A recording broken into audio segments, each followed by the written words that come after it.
Oke, selamat malam semuanya. Kali ini kita bakal bahas tentang jawab dong, selamat malam dong. Sepi banget, sumpah. Malam, Bel. Yo, mana yang lain? Selamat malam, selamat malam. Oke. Sip. Ayo, kita harus semangat ya, walaupun dalam keadaan kayak gini. Langsung aja kali ya, bahas soalnya. Ini aku dapat soal dari dosen aku, judulnya itu latihan kuis ya, semoga aja relate nanti. Kayaknya ini soalnya emang bagus sih, soal tipenya tuh kayak worth it untuk dijadiin soal.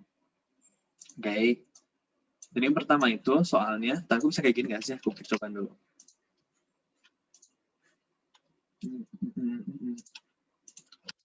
Oh bisa, oke. That being said, nah, jadi soal nomor 1 itu adalah gas NO2 dan konsentrasi 0,8 molar, konsentrasi awal berarti ya. Terus mengalami dekomposisi pada 300 derajat dengan tetapan laju segini, 2,5 liter mol min 1 jam min 1. Ini kayaknya kebalik deh. Kayaknya mol liter min 1 jam min 1. Nah, terus reaksi dekomposisinya begini. 2NO2 gas menjadi 2NO menjadi O2 gas tambah O2 gas. Ketika konsentrasi NO2 menjadi 0,2 molar, berapa lama dekomposisi telah berlangsung? Ya. Pertama yang harus kita kaji ini adalah, kita harus tahu ini bab apa. Bab ini adalah sedang membicarakan ini ya, tetapan laju. Berarti ini tentang kinetika. Ya, kinetika. Terus yang kita ketahui di sini, ini apa? In a nutshell cara pengerjaan kimia. Yang diketahui di sini adalah aku punya konsentrasi awal ya, konsentrasi awal berarti M0 ya, konsentrasi awalnya berapa? 0,8 molar. Terus tetapan, nah ini yang penting itu di sini kata kuncinya itu tetapan laju, yaitu K-nya ini akan sama dengan 2,5. Ini kayaknya harusnya kayak gini ya, mol kali liter pangkat negatif 1 dikalikan jam pangkat negatif 1. Soalnya kenapa ya? Kenapa asumsinya kayak gini? Ini satuan apa anjir, liter per mol, ya kan? Kan kalau mol per liter udah pasti molaritas gitu, ya. Jadi ya anggap aja kayak gini ya. K-nya adalah kayak gini. Terus MT, konsentrasi pada waktu T itu adalah berapa? 0,2 M. 0,2 molar. Nah, berapa lama yang telah berlangsung? T-nya berapa? Yang harus dijadikan analisis di sini adalah dari nilai K-nya. Ya. Dari nilai K, kita bisa dapat itu reaksi dan ordo berapa? Nih, lihat. Untuk reaksi ordo nah ini dia. Nah ini ya, units of K ya, satuan dari K-nya. Kita tahu bahwa tadi di soal itu, si satuan dari K-nya adalah molaritas pangkat negatif 1. Oh betul, Deng. Berarti liter per mol ya. Ya betul, berarti satuannya tadi benar. Aku sotoy banget sih, nggak apa. Satuannya itu adalah molaritas pangkat negatif 1 sama second pangkat negatif 1. Sebentar. Bukan, sorry salah. Sebentar. Satuannya soal apa sih? Aku nanti nggak ngadi. Oh, ini sini aja. Liter per mol pangkat negatif 1, berarti kan ini 1 per molaritas ya guys. Ntar aku kontrak dulu. Liter per mol. Jadi kan ini akan sama dengan 1 per mol per liter ya. Mol per liter gini. Nah ini akan sama dengan 1 per molaritas. Itu sama dengan molaritas pangkat negatif 1 kali jam pangkat negatif 1 ya. Nah berarti kok kayak gitu, satuannya adalah yang gini. Berarti ordo reaksi dari reaksi ini adalah ordo tingkat ke-2. Jadi kita gunakan rumusnya yang ini. Ya. Kita balik lagi ke whiteboard. Nah, jadi setelah itu, ini aku salah ya, maaf aku sotoy. Gila, sotoy banget nih. Nggak ketemu. Nah, aku langsung kerja aja ya. Tadi kan udah konversi satuannya jadi molaritas pangkat negatif 1.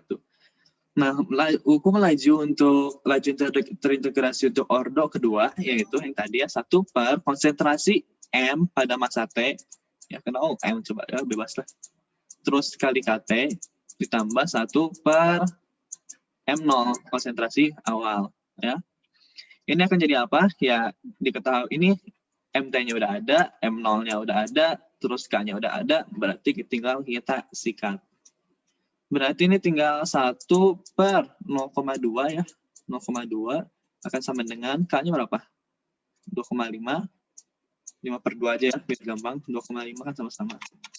5/2 dikalikan waktunya berapa? T yang ditanyakan. Terus ditambah 1/M0-nya adalah 0,8. Ya, kita hitung berarti ini 1/210, 5 ini akan sama dengan 5/2T. Ditambah ini 8/10, jadi 10/8. 10/8, ya kita hitung kalkulator deh. Dan ini kita didapatkannya dalam satuan apa? Dalam satuan jam. Ya. Jadi ya kalau soal ditanyakan dalam detik, ya konversi ke detik. 5 dikurangin 0,8 sama dengan kali 2 sama dengan bagi 5 sama dengan 1,68 jam lah ya jawabannya.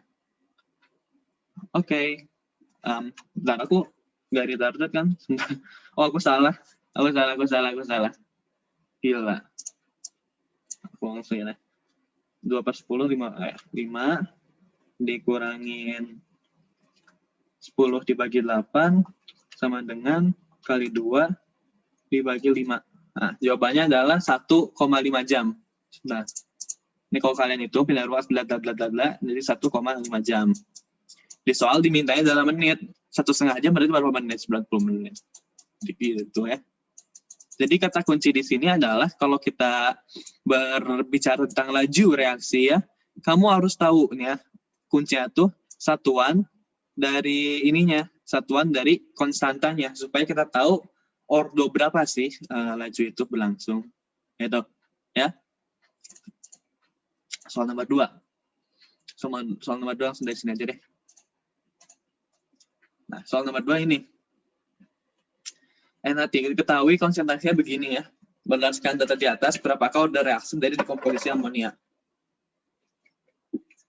Ini kita bisa pakai plot pakai Excel, cuman kita ya buat programnya rada lama.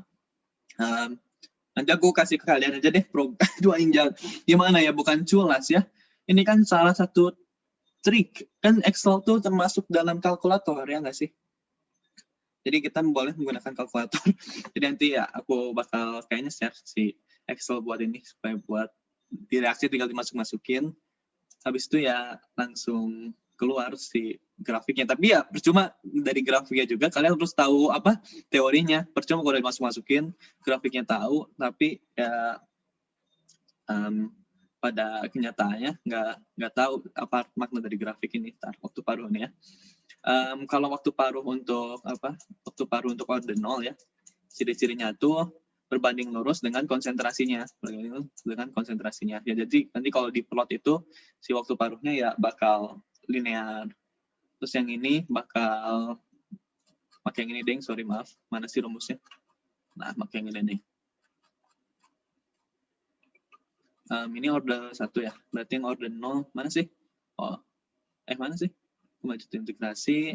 Nah, ini kalau untuk apa? Order ke 0 ya. Kalau kalian masukin plot grafiknya ya. Ini kan di soalnya tuh kayak gini. Data gini. Tinggal dimasukin sininya. Ini plotnya bakal kayak gini. Terus kalau yang integrasi yang pertama, ini plot positifnya itu untuk yang len A. Cari aja yang linear gitu. Len A terhadap T. Nanti bakal jadi kayak gini. Kayak tadi sumbu atasnya ini bakal jadi A ya, konsentrasi A-nya. Ini terhadap sumbu T. Nah, habis itu ada ininya, order kedua, yaitu kalau ingin lajunya itu linear, lajunya itu kayak gini. 1/A terhadap 1/A, 1/A terhadap T gitu. Ya. Tapi kalau kalian malas juga, sebenarnya aku lebih suka pakai mikir sih, soalnya lebih cepat aja. Nih, kita lihat nih, kita menggunakan informasi dari waktu paruh. Waktu paruh dari 0,8 sampai 0,4 ya, 0,8 sampai 0,4. Kita lihat berapa? 1 detik. 1 second ya, 1 detik. Terus kita lihat lagi informasi waktu paruhnya lagi. Yang mana? 0,4 sama 0,2. Berarti 0,4 terus ya menjadi 0,2 butuh waktu berapa? 0,5 detik ya. 0,5 second. Dari sini disimpulkan bahwa saat konsentrasi awalnya, nih lihat laju apa? Nah, jadi langsung aja kesimpulan biar gampang lihatnya. Nah ini, waktu paruhnya itu ya guys, waktu paruhnya itu dipengaruhi oleh si A0-nya nih, A0. Terus ini len 2 kalau untuk ordo pertama itu setengah waktu paruhnya itu tidak dipengaruhi oleh konsentrasi awalnya. Nah, ini untuk paruh yang order kedua adalah berbanding terbalik dengan A0-nya. Kita lihat di sini. Berarti kan kalau berbanding lurus dengan A0-nya, semakin kecil A0-nya, semakin kecil waktu paruhnya. Kan sebanding linear. Terus kalau yang untuk order 2, ciri-cirinya itu semakin sedikit A0-nya, semakin tinggi waktu paruhnya. Gitu. Kita lihat di sini. Semakin rendah waktu paruhnya dari A0-nya, dari 0,8 sampai 0,4, maka waktunya juga semakin rendah. Berarti ini memiliki hubungan yang linear, pelan-pelan. Ini emang sedikit babaliot ya, tapi kita bisa melakukannya. Ulangin, pelan-pelan. Waktu paruh itu dilihatnya dari ininya, perhubungan antara A0-nya. Kita bisa buat A0 referensi kita di 0,8. Berarti kalau waktu paruh untuk 0,8 adalah 0,4 kan, waktu yang dibutuhkan untuk A0 per 2, ya, yang tadi kemarin teori. Dibutuhkan waktunya adalah 1 second, dari 0,5 sampai 1,5, 1 second. Nah terus, dari 0,4, kita cari informasi waktu paruh yang lainnya, yang ada di sini. Kita nggak boleh maksa 1,9 waktu paruh 0,8 gitu. Kalau nggak ada tabel lagi, ya udah pakai itu aja, tapi nggak apa-apa. Yang lain nih, udah yang jelas 0,4 sampai 0,2. 0,4 sampai 0,2, ini kita bisa anggap sebagai A0-nya juga. Kalau waktu paruh dari 0,4 sampai 0,2, 0,4 sampai 0,2, ini akan sama dengan 0,5 second. Berarti semakin kecil A0, semakin kecil pula waktu paruhnya. Berarti hubungan yang sebanding itu adalah order ke 0. So, easy-peasy kan? Order ke 0. Habis itu soal nomor 3. Soal nomor 3, kalau langsung aja sini deh. Tetapkan laju reaksi ini, itu bahasa. Tetapkan laju untuk reaksi penguraian diameter ether dan adalah terjadi kayak gini. Nih lihat nih, ini informasi berharga. Tetapkan lajunya nih, satuannya apa? Second min 1. Berarti ini ordo berapa? Kita lihat ordo. Ini ordernya ini ya, S min 1.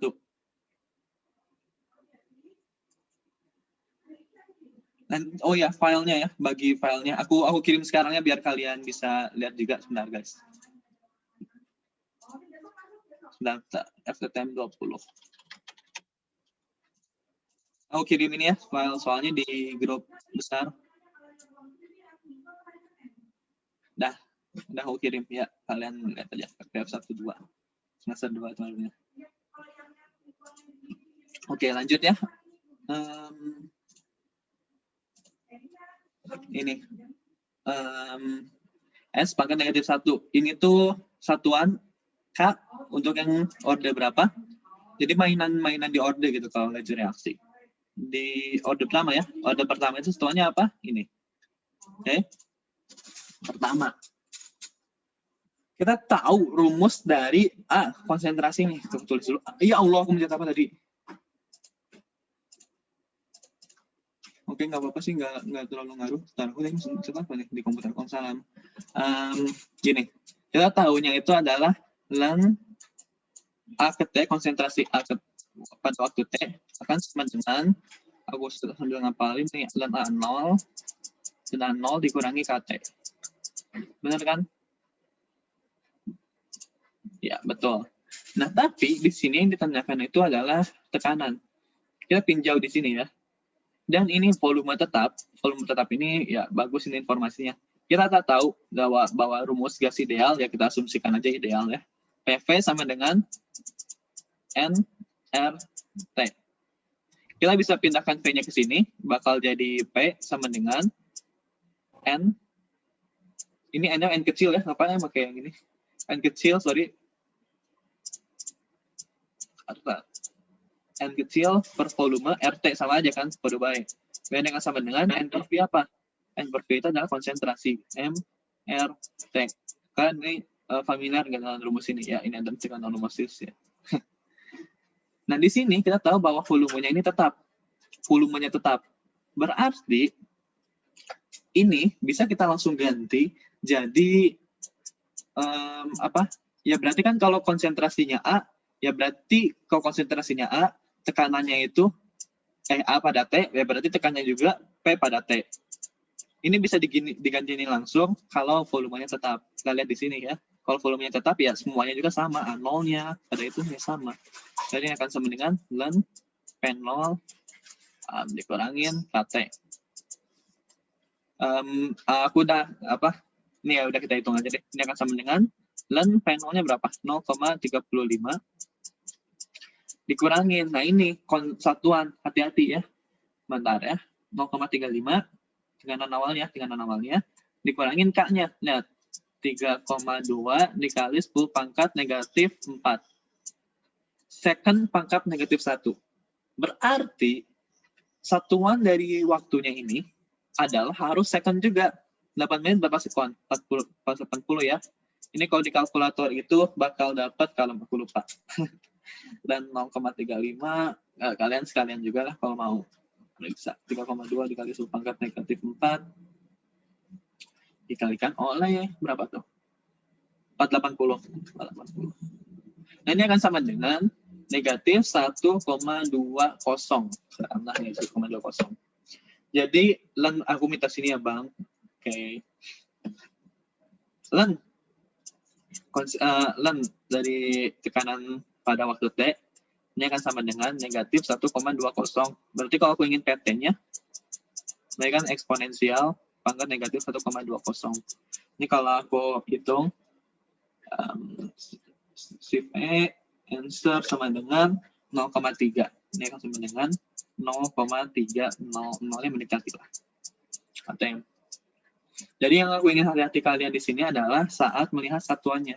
Kalau si lajunya ini satuan dalam sekon ya, dalam sekon, berarti kamu ubah jadi sekon. Ya kan kalau ini kan dalam satuan jam, berarti nanti kita dapatnya dalam satuan jam. Kalau tanya menit ya udah menit. Tuh. Ya. Nah sekarang nomor 4, easy-peasy nomor 4 nih. Soal-soal kayak gini tuh soal-soal yang aku bilang soal-soal gratisan lah. Oh siap bos. Ntar. Suatu percobaan dilakukan untuk menentukan energi aktivasi. Nah, ini penting. Energi aktivasi reaksi A tambah B menjadi C. Diperoleh data tetapan laju pada berbagai suhu. Kurva yang memberi garis linear adalah ini yang hubungannya antara K, energi aktivasi EA dengan suhu, ya. Ini adalah persamaan Arrhenius. Ya, kalian harus ya. Kalian bolehlah lihat open book kan kuisnya. Nah, ini persamaan Arrhenius. Ln K sama dengan ln A dikurangi EA. Ada EA-nya per RT. Berarti kita tulis ya, ln K ya di sini, sorry. Ln K sama dengan ln A dikurangin oleh RT. Terus, salah ya? EA, gini ya. Sebentar, aku lihat dulu. Yap, benar kayak gini. EA per RT.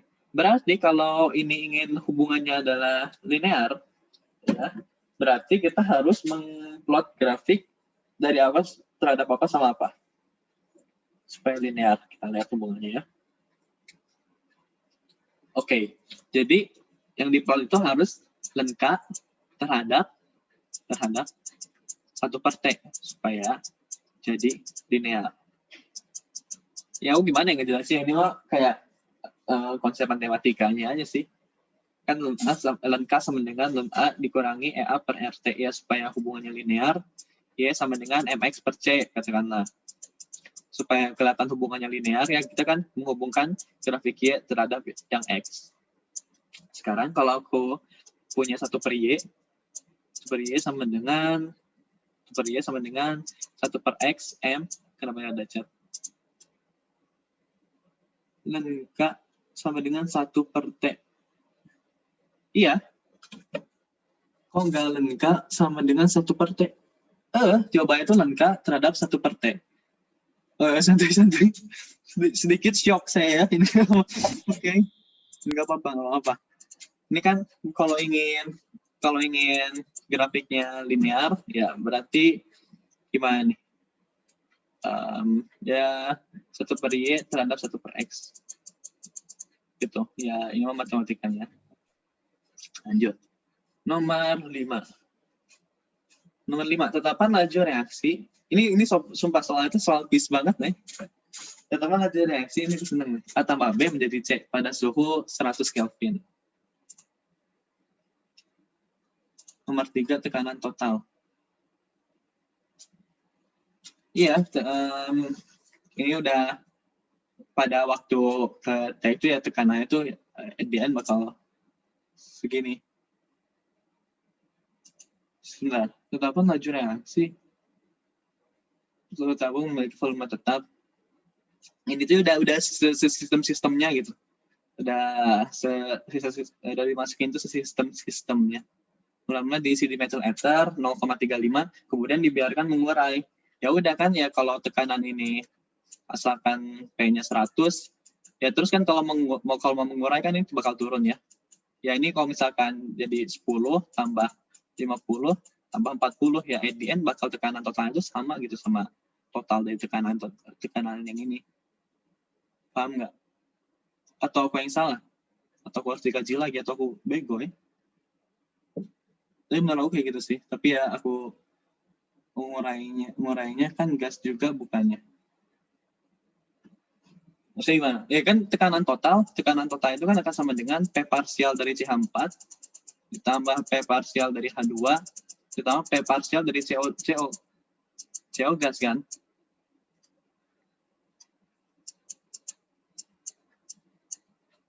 Ya kan? Ya berarti kalau mengurai ya semuanya ya at the end bakal ya conserve gitu anjir. Ini misalkan 100, misalkan katakanlah udah anjir gini aja deh. B tambah C tambah D. Tambahkan analoginya B tambah C tambah D. Misalkan saat waktu T itu sininya saya 100, ya kan 70. Misalkan pada waktu ini tuh 70. Ya berarti kan kalau ininya 10, berarti ini udah 80, 10 kan, supaya totalnya 100. Ya, jadi kita masukinnya tuh sistemnya totalnya aja. Ini udah termasuk sistem totalnya. Kebayang gak sih? Ln PT sama dengan ln P0 dikurangi KT. Ya, ini udah sistemnya. Mau gimana sih apa konfigurasinya ya gak peduli, tekanan totalnya ya segini. Ya kan karena 0,3 ini berapa? Yang ininya 0,1, 0,1, 0,1. Ini 0,3.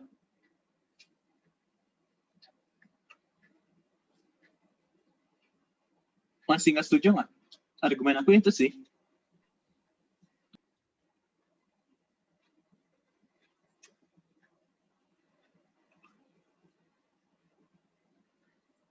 Oke, mungkin lanjut dulu aja kali ya. Ini Bu Uis ya, Bu Uis ini BTW ini sumpah demi apapun. Bu Uis itu adalah guru kimia aku untuk kelas 11. Namanya teh dipanggilnya apa sih? Sinci, pokoknya gitu. Nah, sekarang anyway lanjut ke nomor 52. Cimaimania, mantap. Tetapan laju reaksi A tambah B menjadi C, atau nih list PC aku aja kita diskusi nanti. Pada suhu 100 Kelvin adalah segini. Pada suhu 150 Kelvin adalah energi aktivasi KJ reaksi tersebut adalah, nah ini kita tahu dapat 2K ya, dapat 2K, dan kita tahu ini S-1 itu order reaksi tingkat ke-1 ya. Terus ditanyakan energi aktivasi. Hubungan 2K, ada 2K maksudnya, 2K, hubungan 2K, terus ada suhu 2 kayak gini. Terus yang ditanyakan energi aktivasi. Kita menggunakan rumus yang mana? Kita menggunakan rumus Arrhenius. Ya gila, kalau kimia itu lebih ke ngapain rumus kan, kalau fisika bisa kita tinjau. Yaitu adalah rumus ini. Kita lihat hubungannya ya. Di sini di soal itu ada K2 sama K1. Oh, ini bebas milih K1 sama K2-nya asal konsisten aja. Dan K2 per K1 sama dengan negatif EA per R 1 per T2 dikurangi 1 per T1. Karena ininya adalah energi aktivasi, satuannya itu dalam dalam kilojoule, ya berarti kita R-nya itu pakai yang 8,314 dikali, ya yang ini 8,314 Joule per mol Kelvin. Gitu. Ya.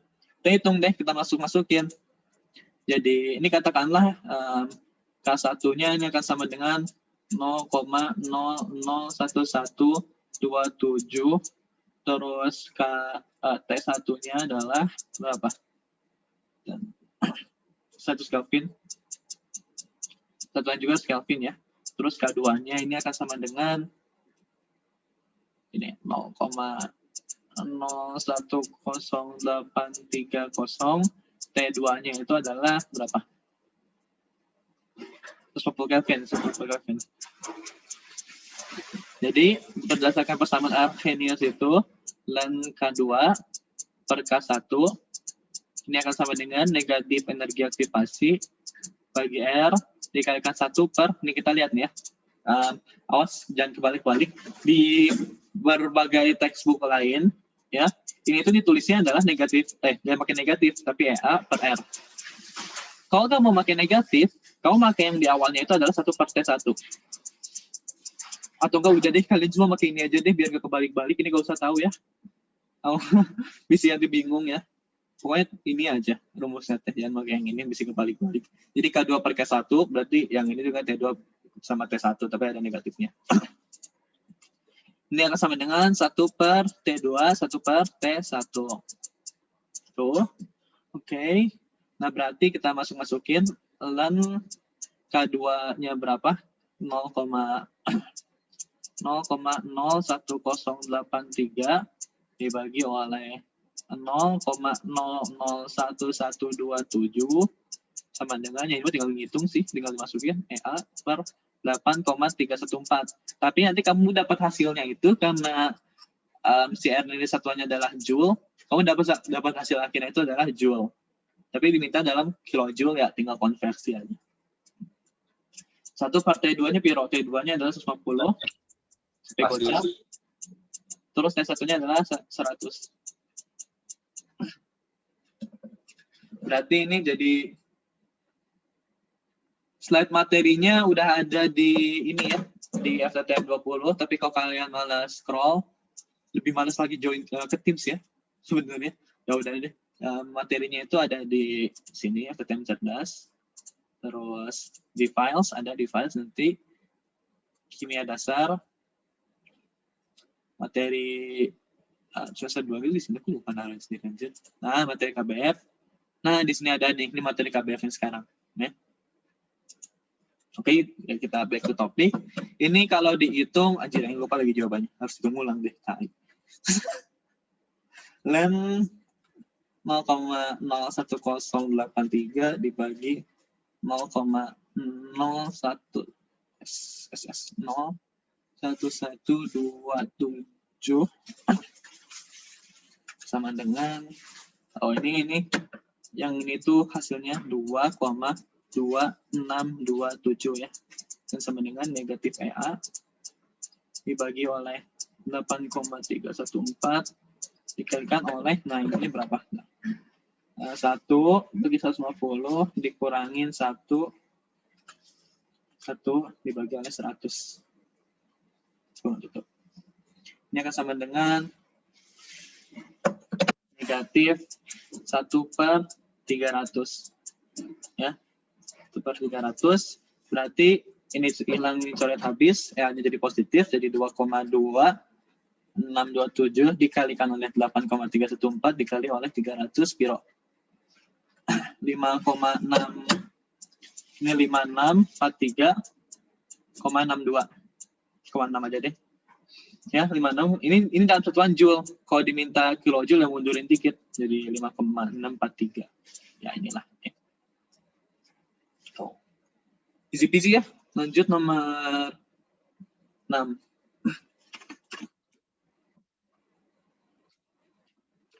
Nyatanya tidak benar untuk penggunaan katalis pada suatu reaksi eksoterm A tambah B jadi Z plus B. Sekarang, EA dengan katalis, dengan EA tanpa katalis. Kita tahu kan bahwa salah satu fungsi dari Katalis itu adalah menurunkan energi aktivasi. Berarti ya dengan katalis harus kurang dari energi aktivasi tanpa katalis, no? Berarti ini benar. Sekarang yang C. Yang C itu perubahan entalpi reaksi tetap. Perubahan entalpi reaksi tetap itu betul karena ya si katalis ini cuma mempercepat atau memperlambat reaksi. Sebenarnya ada katalis yang memperlambat, namanya itu inhibitor, tapi nggak usah. Jadi ada juga yang memperlambat, tapi ya entalpi reaksinya segitu-segitu aja. Kedua, energi hasil reaksi dengan katalis kurang dari energi tanpa katalis. Ya ini kan perubahan energi aktivasi tadi kan. Pengaruh katalis pada dua laju di kedua arah sama besar, ya ini aku nggak tahu benar atau enggak ya, tapi ya kalian cek lagi. Tapi yang udah pasti salah itu adalah K dengan katalis lebih besar daripada K tanpa katalis ya, soalnya konstanta itu yang nggak dipengaruhi oleh katalis kan. K ini akan sama dengan, ini anggap aja gas semua ya, gas. Kan ini nggak konsentrasi C, konsentrasi D dibagi oleh konsentrasi A dibagi oleh konsentrasi B. Ya ini nggak ada pengaruh sama katalis. Jadi ya jawabannya adalah B. Nomor 7. Pada reaksi berikut, manakah yang berperan sebagai katalis? Seperti yang aku bilang tadi bahwa seperti yang aku bilang kemarin bahwa katalis itu seperti kamu punya target buat benerin kloset. Nah, kamu perlu bantuan. Nah, bantuan itu katalis. Panggillah Mang. Ini toilet kamu rusak. Bocor. Nggak bocor. Gila, toilet bocor. Serem amat. Mendet. Ya kan? Kamu bingung, ya kan? Manggil deh orang. Nah, ini katalis. Mau benerin ini. Oke. Setelah itu, pas toiletnya udah bener, si Mang-Mangnya pindah dong keluar dari rumah kamu kan. Cuman fungsi dari Mang-Mang ini cuman ngebenerin kloset, terus ya keluar dari rumah kamu. Masa aja kan kamu manggil Mang-Mang benerin kloset, terus kloset udah bener, Mang-Mang tetap di kloset. Ini kan serem, creepy si Mang-Mangnya. Jadi gitu. Jadi katalis itu cuma ngebantu, dipakai di awal, terus di akhirnya juga dihasilin. Jadi dari sini aku bisa ambil kesimpulan bahwa dipakai di awal, terus di akhir reaksi itu dihasilin lagi adalah B2. Itu ya, ingat analoginya katalis itu adalah Mang tukang kloset. Sekarang, kalau aku punya pertanyaan intermediate yang mana? Intermediate itu adalah zat yang dihasilkan pada reaksi 1, terus dimakan habis pada reaksi kedua. Di sini terlihat bahwa intermediate-nya itu adalah ini, AB2. Kenapa? Lihat, dihasilkan pada reaksi pertama, terus dimakan habis sama reaksi yang kedua. Sebenarnya reaksi keduanya, reaksi ketiga. Nah, jadi ini adalah intermediate-nya. Oke. Nomor 8.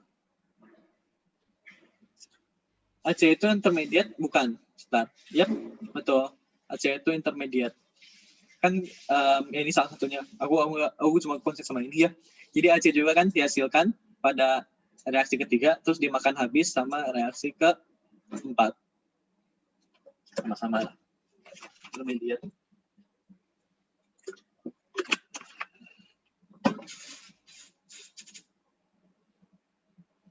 Kenapa B2 katalis? Kita lihat.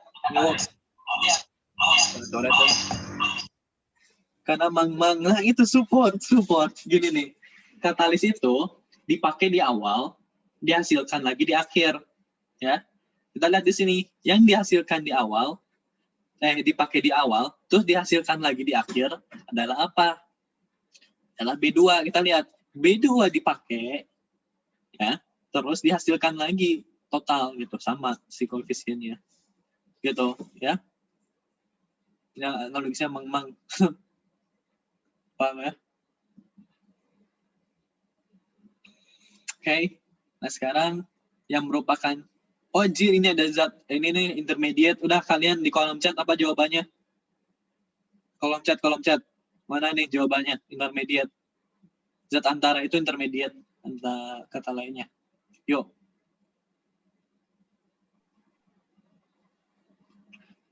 Itu katalis atau enggak yang pernah yang tadi ya? Ini ya. Yang mana? Bukan katalis, itu. Soalnya A2 kali. Ini jawabannya benernya CLO, tapi aku mau jawab yang lain dulu. CLO. Ini ya, 2A itu katalis atau bukan? Bukan ya, soalnya dipakainya cuma sebagian. Terus dihasilkan di akhirnya juga nggak ada. Kan ini plus A gitu kan nggak ada. Kalau ada plus A lagi, ya berarti A itu katalis. Tapi ini nggak ada ya. Betul.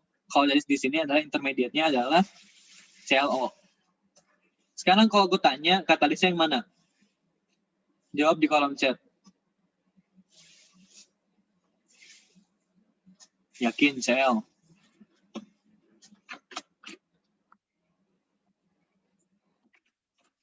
Yakin ya? Oke, iya benar. Katalisnya itu adalah CL. Kenapa? Karena dipakai di awal. Karena mang itu ganggu. Udah.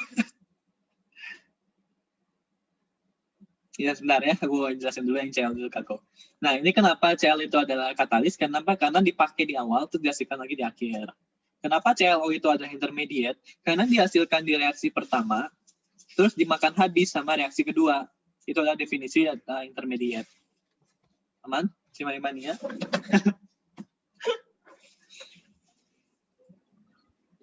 Siapa? Nah ini sedikit lucu ya jawaban dari aku ya, sorry. 50 mil, ini nih, seru nih. Tentang grafik yang begini apa namanya tuh? Yang naik, turun, anjir jelek banget gak jadi. Aku nanti cari di itunya teorinya sebentar ya.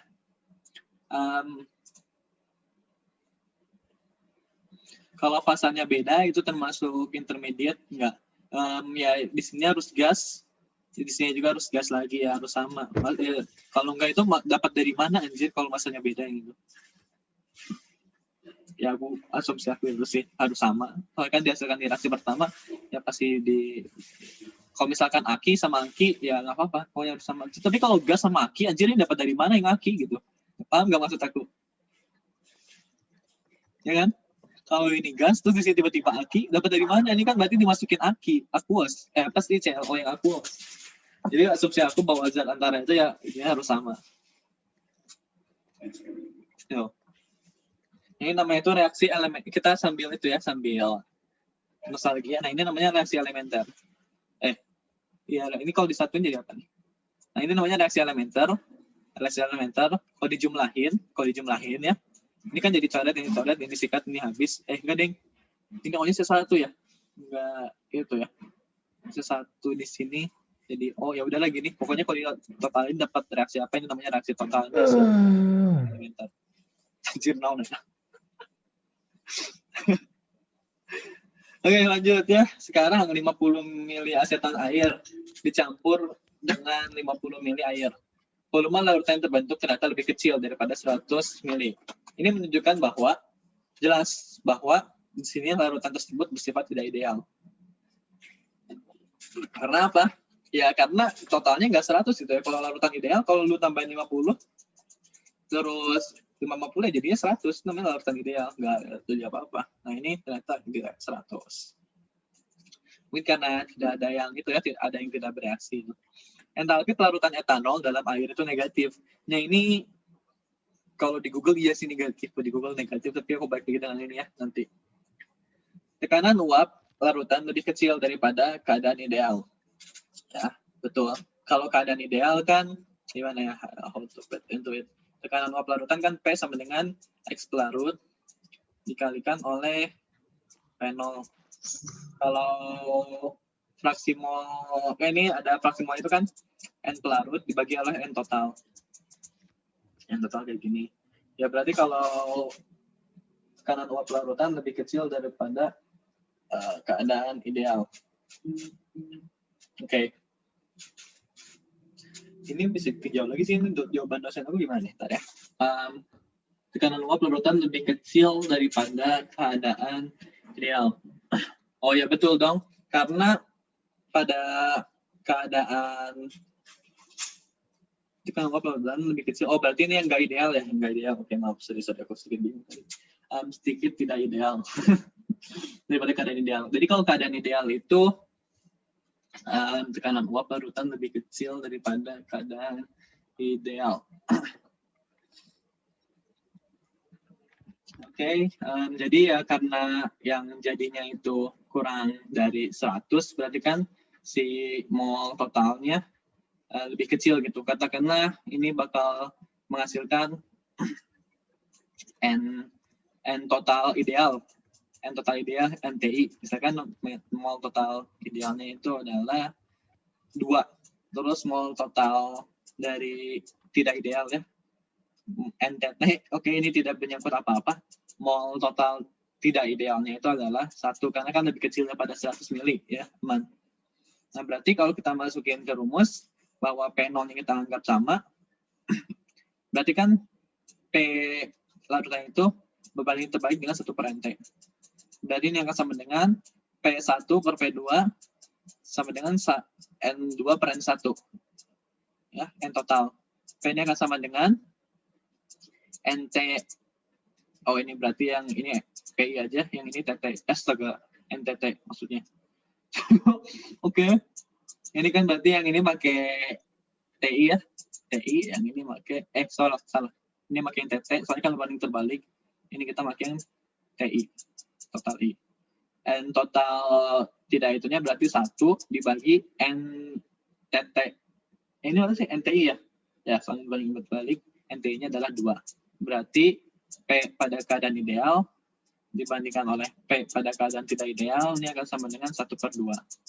Berarti P pada keadaan tidak ideal sama dengan 2P total ideal. Berarti apa nih hubungannya? Larutan uap, larutan lebih kecil daripada keadaan ideal. Yang ideal ini ya, harusnya lebih besar ya. Tapi ini aku misal aja supaya gampang gitu. Ini kalau aku buat apa? Buat yang ini lebih kecil, yang totalnya, yang tidak idealnya lebih kecil, yang idealnya lebih besar. Jadi daripada aku balelo ngomong kayak gitu, ya aku anggap aja bahwa N tidak idealnya N total idealnya itu adalah 2, sama N total tidak ideal itu adalah 1. Kan maksudnya nangkep gitu bahwa N total tidak ideal itu kurang dari N total pada saat ideal. Jadi aku ya misalkan aja suka-suka aku. Gitu. Tapi jawaban dosen aku 1, 2, 3 saja sih, tapi ya ini kita tinjau lebih lanjut ya, nanti bisa ditanyakan. Tapi secara kuantitatif ya benar sih kayaknya. Iya. P tidak terlalu sama dengan 2, P tidak P terlarut total, P terlarut tidak ideal sama dengan 2 P terlarut yang ideal. Ya sih, aku masuk akal di sini. Bayangin kalau kamu nih ya punya suatu larutan normal, kagak ada apa-apa. Terus kamu ganggu dengan ini katakanlah 245 ya, 245. Terus kamu ganggu dengan masukin katakanlah aseton di sini. Katakanlah aseton, bahwa di aseton ini adalah ada yang pertama ada 1, 2, 3, 4. 1, 2, 3, 4. Berarti kan kalau kamu ini ingin menguap, dihalangin, ini kasar banget ya. Maksudnya nggak literally gini dalam campuran, tapi ini bentuk kasarnya. Jadi ini kan si yang oranye ini kan mau menguap, cuman dihalangin sama yang aseton ini kan. Jadi yang menguapnya itu sedikit. Tapi kalau yang ininya sebentar salah. Jadi kalau berargumen itu ya rasionalisasinya tuh kayak gini, dibayangin. Nah, ini kok beda warna ya? Tadi warna apa? Ini kayaknya. 1, 2, 3, 4, 5 gini. Ya, sekarang kamu punya si yang ininya kan larutan tidak ideal 1, 2, 3 doang. Yang pertama 5 bulat oranye kehalang sama 3. Berarti yang menguap lebih banyak dong. Berarti tekanan uapnya lebih besar karena lebih banyak yang menguap. Tapi sekarang kalau ini ada 4, 1, 2, 3, 4 ngehalangi 5 bola oranye, yang menguapnya jadi lebih dikit kan, jadi tekanan uapnya lebih sedikit. Ini yang ideal, ini yang tidak ideal. Ya, jadi aku lebih suka jawaban 1 dan 2. Tapi aku tinjau lagi, tanyain lagi. Tapi ya sementara ini. Dengan argumen yang ini dengan secara kuantitatif sama benar, dan secara logika juga benar. Atau kalian ada yang punya logika lain? Ini karena di internet. Karena ya soalnya entalpi pelarutan ini kan ya mau tahu gimana gitu.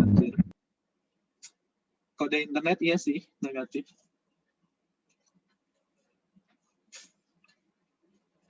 Nah sekarang lanjut dulu ya nomor 10. Nomor 10 sekarang. Oh ya kalian siapin soalnya, nanti kita bahas bareng-bareng. Tapi yang formalnya ini adalah yang 18 nomor ini. Ini formal. Tapi ya setelah itu kalau kalian mau join atau enggak ya silakan. Kita seru-seruan aja. Bonding, wes kalau gitu. Sampel senyawa, bercanda. Sampel senyawa rumus Oh ini udah bisa ya? Ayo kerja dulu. Ini udah bisa udah mau dari awal. Oke. Larutan ini membeku pada suhu 1,05 derajat di bawah titik beku benzen murni. Rumus molekul senyawa tersebut adalah, jadi penurunan titik bekunya adalah 1,05. Delta TF freeze. TF ini akan sama dengan apa? Molalitas dikalikan oleh KF. Sedangkan molalitas itu adalah gram per mr. Gram per mr dikalikan oleh 1000. Ini kalau si gram pelarutnya itu dalam satuan gram, kita pakai 1000 per 301. Atau kalau kamu malas ngapalin rumus, ya molalitas itu adalah mol per 1 kilo larutan. Ya kan ini adalah satuan gram ya. Berarti ya konversi satuan supaya jadi gram juga kali 1000 per 301 ini. Ya. Dikalikan oleh KF benzen. Dapat dari mana ini? Ya, dapat dari cara cepatnya itu gini. KF dari benzen. Ini cara KF ini berapa ya? Aduh, jangan di sini deh. Ini soalnya KF-nya nggak dikasih tahu aja di soal, sumpah. Jadi harus searching ya. Ini harusnya diketahui KF-nya. Nah, ada nih sistemnya gini. KF dari benzena. KF dari benzena adalah 5,12. Itu yang cepat. Ini 5,12 nih bukti nih barangkali mengasal. Oh, 5,12 ya KF benzen. Berarti kan ini akan sama dengan delta TF-nya berapa? 1,05. Udah ada yang dapat. Subset dapat MR, kita hitung. Di sini aja ya. MR-nya berarti akan sama dengan, ya KF-nya dikasih tahu. Ini soalnya kayaknya lupa deh. Soalnya emang perlu KF kita. Gak ada informasi lain. Mau tahu delta TF. MR-nya berarti akan sama dengan, kita hitung ya. Kok delta TF-nya 1,05. Perhatikan bahwa kalimatnya pusing, ini yang nanya pusing, lagi pusing nih kayaknya. Pelan-pelan. Ya, larutan ini membeku pada suhu 1,05 derajat di bawah titik beku murninya. Ya, berarti ya perubahannya itu adalah 1,05. Paham nggak? Pusing nih. Coba jawab. Oke ya. Jadi KBBU-nya sedikit penting di sini. Ini kalau kita hitung 1,05, berarti 1,05 ini kayak 301 dibagi oleh persatuannya udah benar ya, dibagi oleh 1000. Ini kok aku sedikit menakutkan nih, 5,12 berapa? Ini kok nggak 1 dapat 1, 64 kali 2 adalah 128. Kita lihat ya. Mana dengan 301 dibagi oleh 1000 dikali 5,12.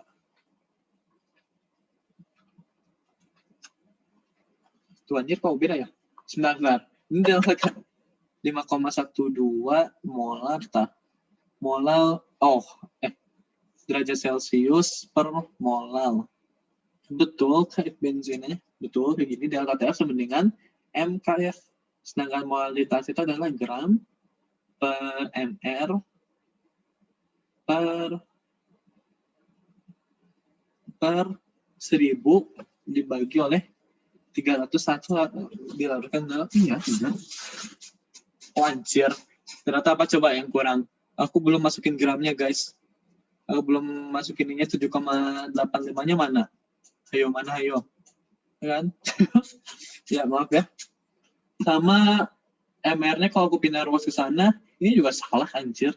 Benar dari mana ini? Salah guys. Kita kurang konsentrasi ya kita kayaknya. Ini MR-nya, ini kan MR-nya pindah ruas ke sana. Berarti sisa 7,85 dikalikan oleh 1000 dikalikan oleh 5,12 dibagi oleh 3,01 dikali 1,05. Ini kan MR-nya pindah sini 7,85 1012 bagi 3 ya 128 ya, aku ramal ya, jago aku alias ngerjain.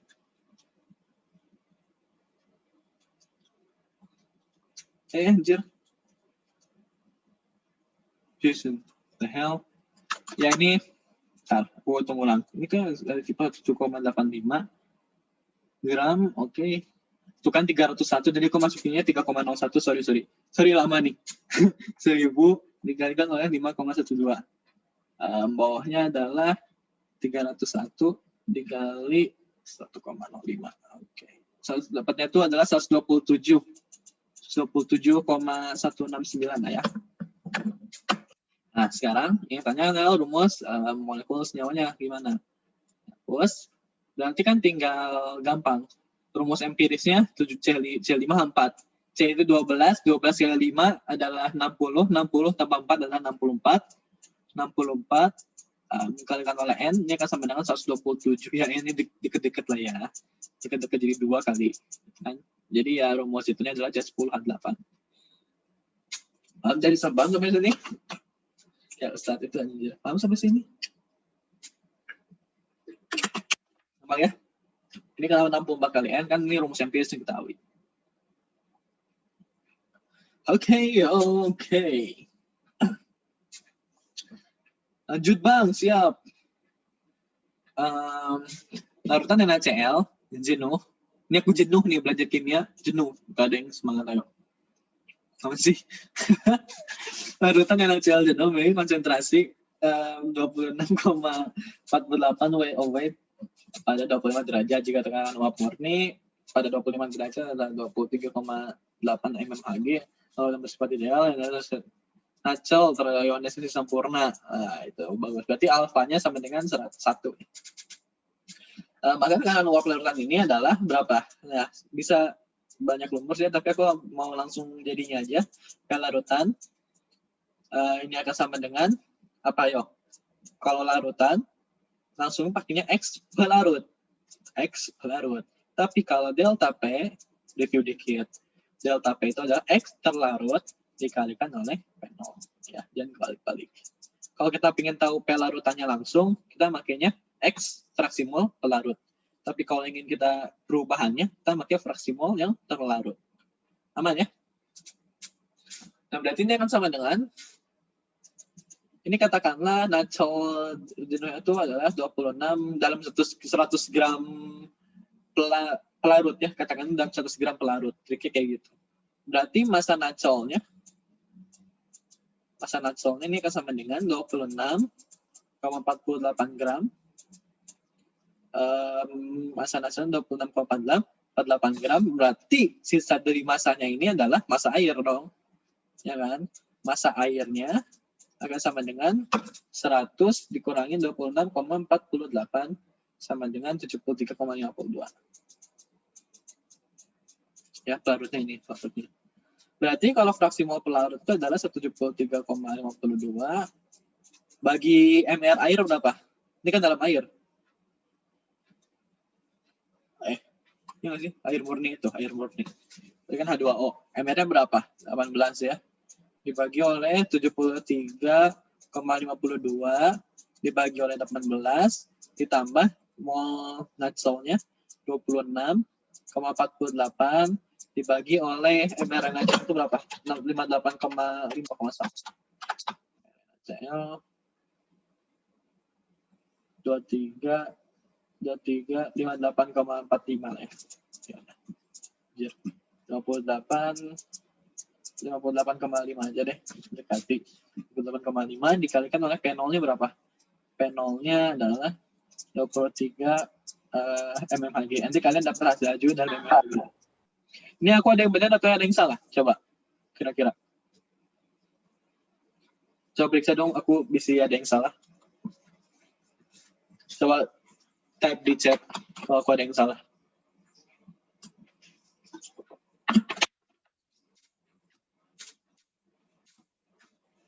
Ayo dong, jawab dong. Aku meeting sendiri ini. Yang lain gimana? Aku ada yang salah nggak di sini? Yoi, betul. Nah, sekarang I-nya mana? Itu. Jadi jangan lupa kalau ini larutannya adalah larutan dari elektrolit, kita harus kalikan oleh faktor Van Hoff I di sini. Ya. Atau kita hitung faktor Van Hoff itu adalah sama dengan 1 ditambah N-1 kali alfa. Ya, karena alfanya adalah 1 ya, jadi 1 tambah N-1 ini akan sama dengan N doang. N-nya ini apa? N natural. Natural barangkali ya, barangkali ini kan jadi Na plus tambah Cl min. Berarti ini N-nya ada 2. Kalau misalkan PO4 H3PO4 katakanlah H3PO4 ini kan bakal jadi 3H plus ditambah PO4 3 min. Berarti ini N-nya ada 4. Nah ini kali 2 ya. Ini kalau kalian hitung bakal dapat hasilnya 19,47. Ya. Apa ya?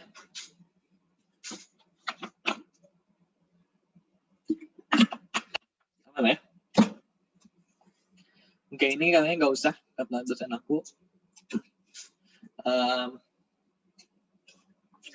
Fosgen adalah senyawa penting untuk pembuatan plastik. Oke, ya udah, gausan. Kesetimbangan kimia adalah kesetimbangan dinamik. Jelaskan maksud pernyataan ini ditinjau dari kinetika kimia. Ada yang ingin mengusulkan dulu nggak? Ada yang mengusulkan ide nggak buat ini? 10 detik ya, 10 detik. Kalau nggak ada yang jawab ya, aku jawab sih.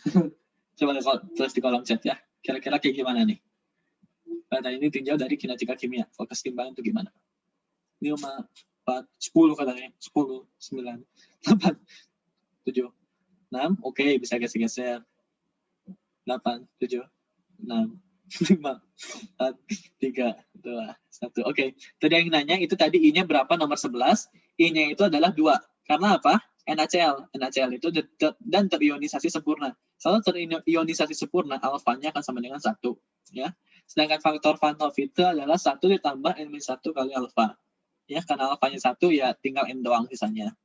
Karena cara ngitung N-nya adalah gimana? NaCl ya terionisasi jadi Na plus tambah Cl min kan? Ini adalah koefisiennya 1, ini koefisiennya 1. Jadi N-nya adalah 2. Tapi kalau kasusnya H3PO4 ya, ini kan jadi 3 plus tambah PO4 3 min. Jumlah ionnya sih, lebih ke jumlah ionnya. Berarti N-nya itu adalah 3 ditambah oleh 1. Paham ya? Misalkan ionisasinya tidak sempurna, alfanya berapa itu good question. Kita simpan ya di akhir. Aku punya contoh soalnya. Oke. Misalkan alfanya ya antara diketahui di soal atau yang ditanyakan. Itu good question. Mana tadi faktor Van Hoff-nya dimasukin ke rumus mana di nomor 11. Oh ya, aku lupa itu ya, lupa mention bahwa faktor Van Hoff kamu bayanginnya itu selalu nempel dengan X terlarut, ya, dengan sesuatu yang terlarut, faktor Van Hoff itu, ya, selalu sesuai dengan yang terlarut. Jadi misalkan aku punya P larutan, rumusnya adalah X pelarut dikalikan oleh P0, ya. Dan ini akan sama dengan mol pelarut dibagi oleh mol terlarut tambah mol pelarut, ya. Pokoknya faktor Van Hoff itu selalu nempel sama yang terlarut. Berarti kalau kita pakai rumus ini, faktor Van Hoff-nya nempelnya di sini. Gitu, ya. Sekarang delta P. Delta P itu akan sama dengan X terlarut dikalikan oleh P0. Di mana X terlarut itu akan sama dengan N terlarut dibagi oleh N terlarut ditambah N pelarut. Ini molnya N2 kali P0. Sekarang aku bilang bahwa faktor Van Hoff itu selalu nempel dengan yang terlarut. Berarti ya kita taruh di sini. Tuh, sama sistemnya kayak yang lain. P sama dengan MRTI. Tuh. Ya, pokoknya nempel sama yang terlarut ya. Namanya. Nah, sekarang, ya betul, reaksi kesetimbangan itu mondar-mandir, geser-geser, oke, good itu oke. Nah, tapi geser-gesernya itu kalau kita tinjau dari segi kinetika kimia, berarti laju ke kanan sama dengan laju ke kiri. V kanan katakanlah A tambah B bolak-balik jadi C tambah D. Itu di delta P, I-nya nempel ke NT. Yang di bawah juga. Oh ya, nggak usah sih. Kalau nempel juga ya kalau usah. Tapi nggak tahu, aku agak sedikit lupa. Harusnya, nanti aku lihat lagi deh. Lihat lagi, aku sedikit lupa. Ya, siapa yang nanya itu nanti aku ingat-ingat. Ini V ke kanan. V kanan akan sama dengan laju ke kiri. Jadi, ini siapa tahu soal konseptual, bahwa keseimbangan kimia itu secara makroskopik, secara bisa dilihat dalam mata, keren banget bahasanya. Kalau dilihat dalam mata, reaksi itu diam. Padahal kalau dalam skala molekuler, si reaksi ini berjalan ke kanan kiri gini, dengan laju reaksi ke kanan sama dengan laju reaksi ke kiri. Gitu. Reaksi terjadi reaksi. Cuman ya gak kelihatan sama oleh mata aja, mata kita cukup. Gitu. Ya. KC di atas, wah gampang banget KC. Kalau konsentrasi C, ini aku mungkin sambil review ya. Ini akan sama dengan kanan min kiri. Kanan per kiri, maaf, kanan per kiri. Kanan per kiri artinya konsentrasi dari COCl2 ya, pangkatin koefisiennya 1 dibagi oleh yang CO pangkat 1. Ini berarti apa? Cl2 pangkat 1. Diperiksa juga reaksi sudah setara belum? Oke, aman setara. Dan juga yang perlu diperhatikan bahwa kita masukinnya ini apa aja. Kalau kita berbicara tentang KC, yang dimasukin itu aqueous sama gas. Tapi kalau kita berbicara tentang KP, Bang kakaknya Riko, ada Riko nggak di sini? Semoga aja nggak ada ya. Ini KP itu bukan Bang KP, tapi ini konstanta itu ya. Ini itu dimasukinnya itu cuman apa? Cuman yang gasnya doang. Gitu. Ini ya, ingat ya. Kalau KC, aqueous sama gas yang dimasukin. Tapi kalau KP yang dimasukin cuman gas doang. Oke. Jadi ini yang nomor B. Ini C. Untuk reaksi keseimbangan di atas, pada suatu titik tertentu, turunkan hubungan KP dan KC dengan menganggap semua gas bersifat ideal. Ini BM ya soalnya ya, nggak apa-apa. Jadi, kita tahu bahwa P sama dengan PV sama dengan NRT, persamaan gas ideal. Berarti kalau P, ini akan sama dengan N per V, dikalikan oleh RT. KP itu ini akan sama dengan gimana ya? P parsial P itu PCOCl2 dibagi oleh P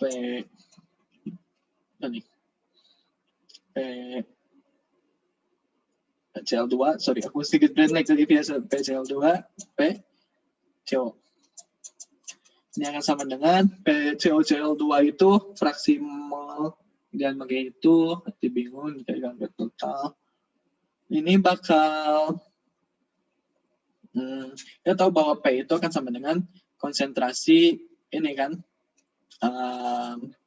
per ini PCOCl2 katakanlah PCOCl2, berarti kan ini NCOCl2 dikalikan oleh volume COCl2, berarti kan jadi konsentrasi ya kan, jadi konsentrasi COCl2, paham nggak ya?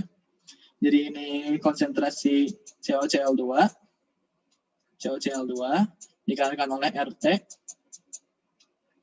R ini tetap ya, T-nya itu T suhu 1 ya, tentu TCOCl2 per konsentrasi apa Cl2 dikalikan oleh RT untuk yang kedua, terus dikalikan oleh T dikali CO dikalikan oleh R T3. Ada 3. Ya ini kan berarti kalau kita satu-satuin ini, sub ini jadi apa? Jadi KC kan? KC, dan yang ini nggak coret-coret karena ya kalau hubungannya banyak, nggak saling coret kan? Jadi ini bisa kita generalisasi jadi KRT pangkat delta N. KP. Jadi hubungan KP sama KC itu adalah KP sama dengan KC RT delta N. Di mana delta N ini adalah koefisien kanan dikurangi koefisien kiri. Gitu. Aman ya. Kalau solid gak usah dimasukin. Ini sebenarnya, oh iya pembahasannya ya. Udah di-record sih, tapi ya aku buat pembahasannya ulang deh. Buat pembahasannya ulang, kalau ada yang nggak nyatet. Ada yang nyatet nggak BTW? Ini teman-teman aku bilang kayak gitu langsung anjir udah skip gak nyatet lagi. Gue sedikit salah ngomong ya. Enggak apa. Ada gue bikin yang santuy. Ya. Tapi gue lupa gak sempet aku ketiduran, ya tidur 10 menit jadi 1 jam. Gila. Ini apa? Oh ya, pada nilai KP reaksi di atas adalah 0,2. Oke. Dalam wadah 0,5 liter dicampurkan bla. Yang kemudian dibilang sekali. Tentukan tekanan total gas pada saat setimbang. Caranya gimana?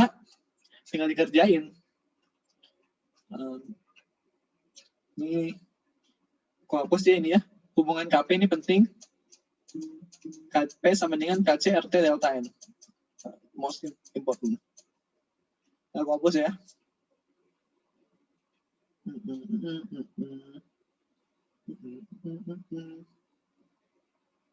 Nanti ada yang soal menarik tentang yang tadi alfa, ingetin ya di akhir. Alfa itu apabila tidak sama dengan 1, kalau tidak terionisasi sempurna itu bakal jadi kayak gimana? Ya nggak apa-apa. Kadang malah kalau ada soal analisis ya, kalau tidak hampir semua bahwa tidak terionisasi sempurna karena ada faktor tertentu yang seperti faktor yang gini-gini nih, faktor aneh-aneh. Ini faktor orientasi sama ada faktor EK, fraksi mol ini. Jadi tumbukannya gimana? Tumbukannya nggak selalu menghasilkan reaksi itu. Gitu. Bentar ya. Ini aku udah tinggal lanjut hapus. Oke, jadi yang ditanyakan adalah tekanan total. Jadi kita tahu bahwa KP itu adalah P parsial dari mana? COCl2 dibagi oleh P parsial dari apa? Cl2 dikalikan oleh P parsial dari apa? CO. Ini akan sama dengan P COCl2 dari hukum Dalton. Ingat nggak waktu TKG? Hukum Dalton itu kayak gimana? Dari hukum Dalton kita diketahui bahwa P fraksi enggak ding. Ini semester 1 ding, semester 1. Nggak tahu ding, aku lupa. Fraksi tekanan parsialnya aku ambil aja COCl2 contohnya. Tekanan parsial dari COCl2 adalah fraksi mol COCl2 dikalikan oleh tekanan total. Ya, paham nggak? Jadi PX, katakanlah PX ini akan sama dengan X, jelek aja jangan X, PA itu akan sama dengan fraksi mol dari A dikalikan oleh P total. Ya, ini hukum Dalton. Berarti kalau kayak gini, kita harus tahu bahwa ini jadi X COCl2 dikalikan oleh P total dibagi oleh X Cl2 dikalikan oleh P total dikalikan oleh X apa? X CO dikalikan oleh P total. Jadi sikat habis, berarti tinggal fraksi mol COCl2. Kita hitung dulu mol totalnya biar gampang. Mol totalnya itu dari berapa? 0,2 tambah 0,3 tambah 0,1, 0,6.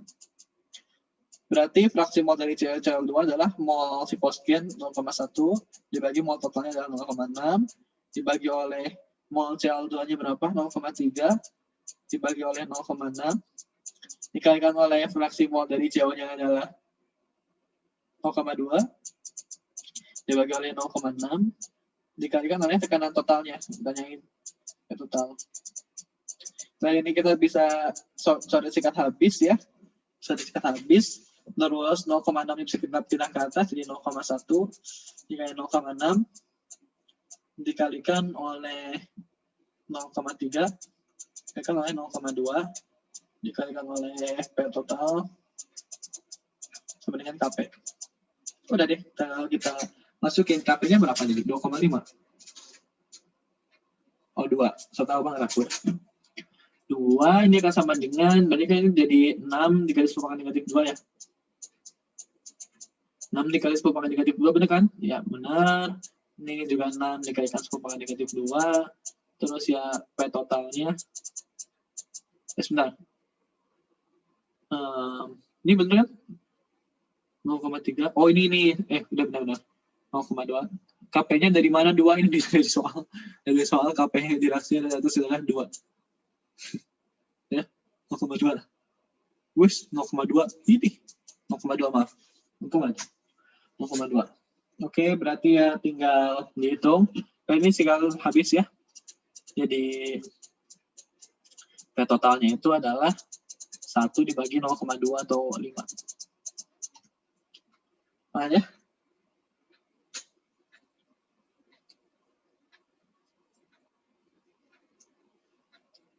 Oke, aman.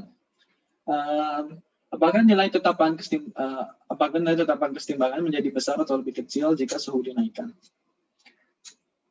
Tetapan kesetimbangan kalau suhu dinaikkan ya, suhu dinaikkan itu bakal geser ke reaksi yang endoterm. Jadi sampai sana paham dulu ya. Berarti dari sini reaksi endotermnya itu adalah reaksi yang ke kanan. Jadi kalau suhu dinaikkan, artinya si konsentrasi dari COCl2 akan bertambah. Ini harus pelan-pelan supaya. Udah ya. Jawabannya 5. Nah, fokus dulu. Nanti aku habis ini ada satu soal.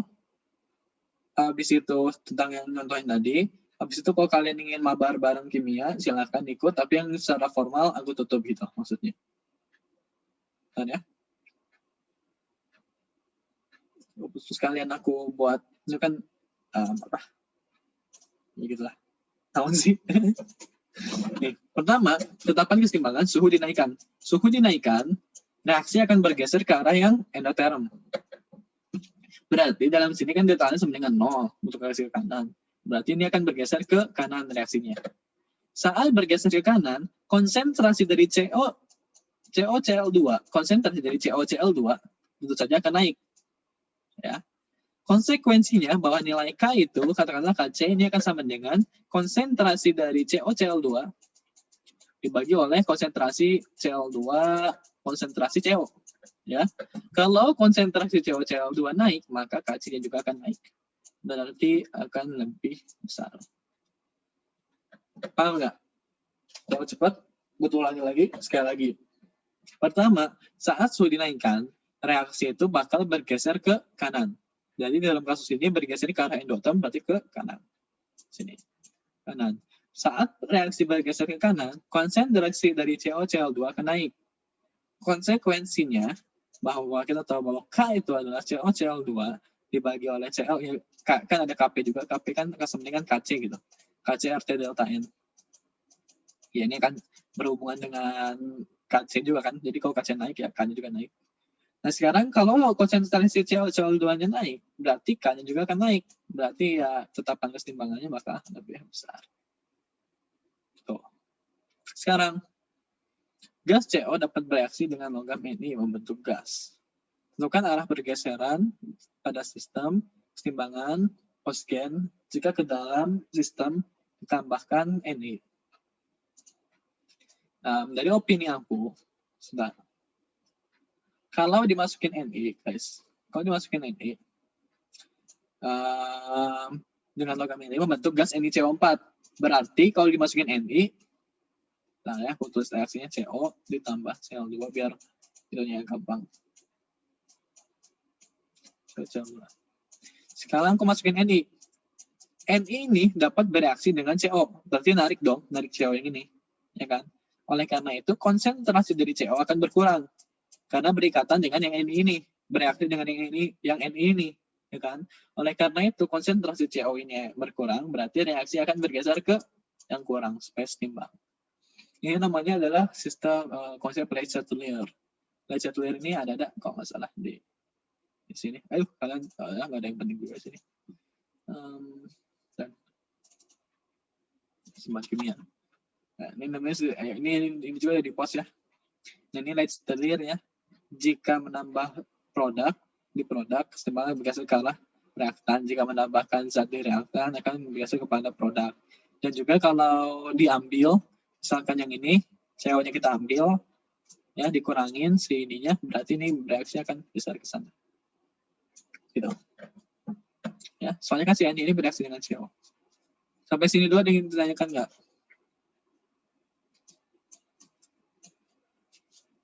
Atau apa kek? Mahasiswa ITS, oke. Namanya keren-keren ya. Hehehe. KBF 100. Amin. Ada yang tanyakan nggak? Sesi formal kita ya udah, alhamdulillah udah beres. Nanti kalau nggak ada yang tanyakan atau ada yang ingin tanyakan bisa PC, nanti kita bahas jam 21.45 aku come back. Tapi aku ini end meeting dulu supaya recordingnya nanti aku bisa di save dan bisa secepatnya di post. Oh ini aku